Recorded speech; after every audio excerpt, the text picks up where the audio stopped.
So guys, I preserved this okra from last year planting. So this year I did not need to go to the store to buy okra seeds for planting because I had already preserved this one from last year so that I can use it this year.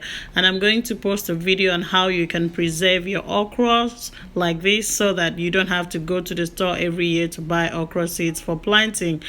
I'll show you how to do this in my next video. So I had to get the kids involved because, oh my gosh, she wants to eat it. No, girl, this is not bread. Yeah, so I had to get them involved, and I'm showing them here how to break the seeds open. I also gave them their own to break so that they can learn how to break the pods open to remove the seeds. It's always fun every time we do gardening things like this together, and they love it. My kids love it.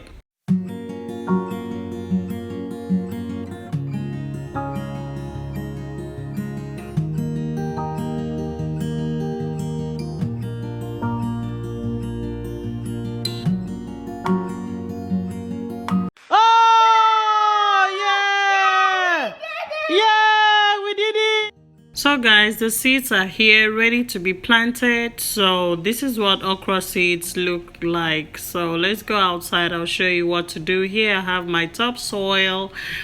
You want to use your garden soil, topsoil. And I have my donkey dongs. I'm going to break them down, and then you're going to dig a hole about 5 inches wide by 2 inches deep.